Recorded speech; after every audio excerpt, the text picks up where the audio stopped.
മഹാഭാരത യോദ്ധാക്കളുടെ ആത്മാക്കൾ എങ്ങോട്ടാണ് പോയത്? യുദ്ധത്തിൽ മരിച്ച യോദ്ധാക്കളുടെ എണ്ണം അറിഞ്ഞ ശേഷം ആ വലിയ നഷ്ടത്തിൽ മുങ്ങിയ ധൃതരാഷ്ട്രർ യുധിഷ്ഠിരനോട് മരിച്ച എണ്ണമറ്റ യോദ്ധാക്കളുടെ ആത്മാക്കളുടെ ഗതിയെക്കുറിച്ച് ചോദിച്ചു. യുധിഷ്ഠിരൻ അത്ഭുതകരമായ ഒരു സത്യം വെളിപ്പെടുത്തി. ധൈര്യത്തോടെ മരണത്തെ സ്വീകരിച്ചവർ ഇന്ദ്രലോകത്തെത്തിയെന്ന് അദ്ദേഹം മറുപടി നൽകി. അനിവാര്യത കാരണം മാത്രം ദുഃഖത്തോടെ മരണത്തെ സ്വീകരിച്ചവർ ഗന്ധർവ ലോകത്തേക്ക് പോയി. യുദ്ധകളത്തിൽ നിന്ന് രക്ഷപ്പെടുമ്പോൾ മരിച്ചവർ ഗുഹ്യക ലോകത്തിലേക്കാണ് പോയത്.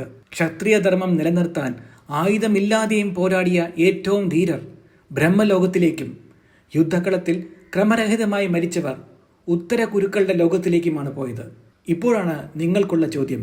മരിച്ച യോദ്ധാക്കളുടെ കൃത്യമായ എണ്ണത്തെക്കുറിച്ച് ധൃതരാഷ്ട്രർ യുധിഷ്ഠിരനോട് ചോദിക്കുമ്പോൾ ഉത്തരം സങ്കല്പിക്കാനാവാത്ത നാശത്തിന്റെ വ്യാപ്തി വെളിപ്പെടുത്തി. ഉത്തരം അറിയാമെങ്കിൽ താഴെ കമന്റ് ചെയ്യുക.